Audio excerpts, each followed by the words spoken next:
that they're going to come out in late October with a restructuring plan. I think the street in general is kind of waiting to see what they have to say. But you made the reference to 2008 and Lehman Brothers.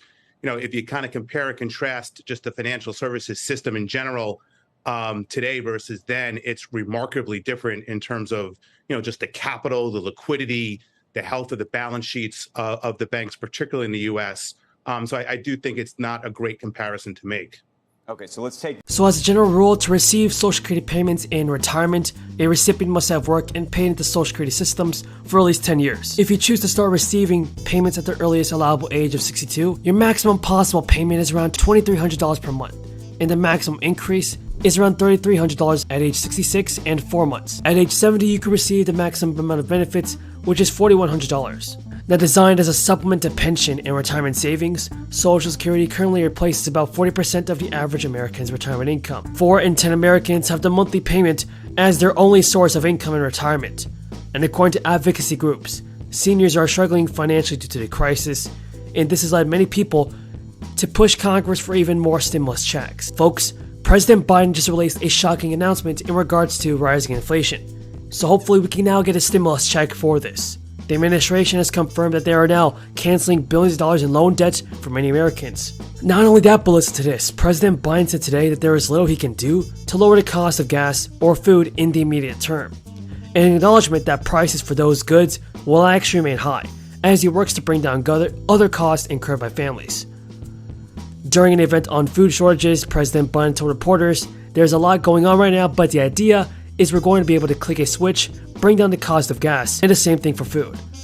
But President Biden and his team are seeking to place a heavy emphasis on the economy in the coming weeks, as the president looks to demonstrate his commitment to reining in inflation, even as he says there's nothing much he can do. The president has tasked his aides with improving the administration's messaging as he watches approval ratings sink. President Biden's plan is centered on allowing the federal policy, the Federal Reserve, the necessary independence to combat inflation through monetary policy. Biden conceded, though, that there was little he could do alone to bring down the highest profile cost spikes. We can't take immediate action that I'm aware of yet to figure out how we're bringing down the prices of gas down to $3 a gallon, and we can't do that immediately with regard to food prices either. Many Americans have criticized the Biden administration for not doing enough to address rising inflation and the food shortages. President Biden said we got millions of tons of wheat that is not able to get out of hand, that is not able to get out and get to the market. It's causing everything from a loaf of bread to cost so much money to food shortages across the world. We're trying to work through how we can get harbors open and get the tens of thousands of grain that are there. President Biden said instead of direct action to bring down gas or food prices, he was looking to ease financial burdens in other areas, like prescriptions and childcare. When asked about this plan, Biden stated, "We can compensate by providing for other necessary costs for families by bringing those down. That reduces the inflation for the family." Another big announcement was made today. The Department of Education announced that it will cancel $5.8 billion in student loan debt for 560,000 borrowers who attended the now defunct network of for-profit schools, known as Corinthian colleges, and the cancellation amounts to the largest one-time debt forgiveness ever made by the Department of Education. Today's announcement is the latest and biggest action taken by the Biden administration to cancel federal student loan debt for borrowers. Now, moving off LIBOR, as they've been required to do with a clear end date to when it's going to be produced. And I think they're making good progress in transitioning to SOFR. I'd say the progress is a little bit less good when it comes to loan products that the progress has been very good on derivatives.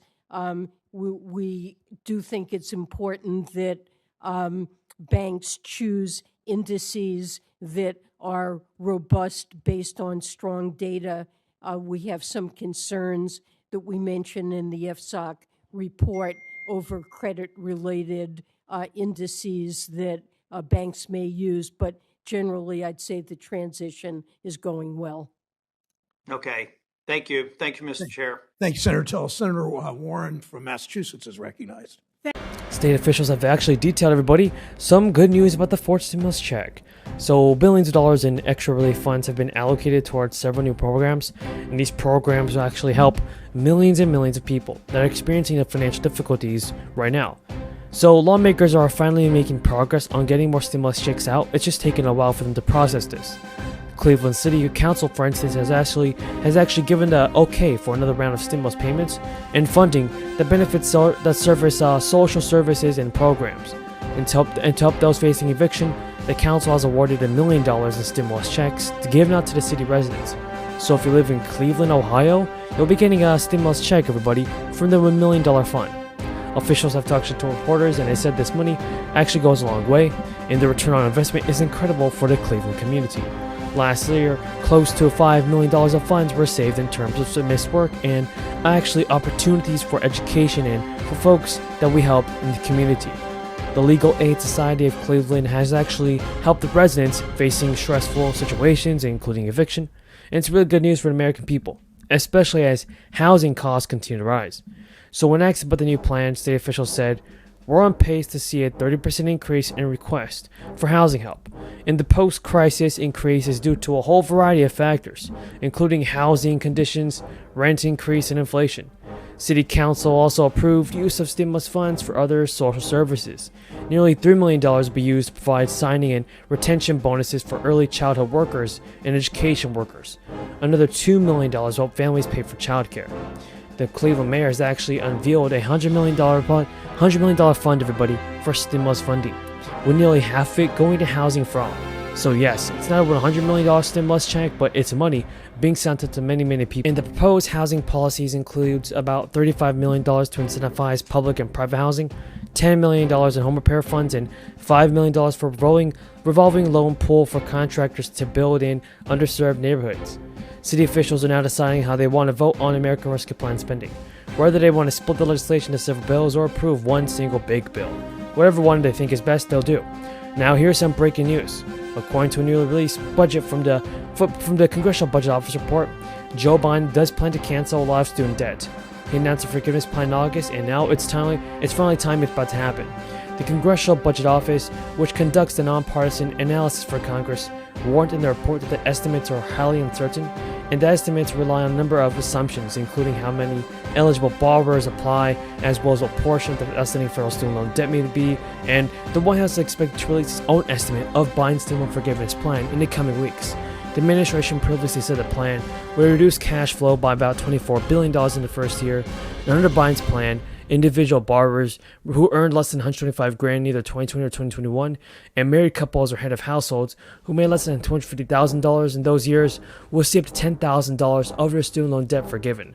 So lawmakers like Chuck Schumer and Warren have also been pressuring Biden to cancel more student loan debt. But will it happen? We don't know. What exactly is happening? Thank you, sir. I'm grateful to Mr. Kelly, proud to call him a friend and colleague. I'm going to shake his hand as he leaves.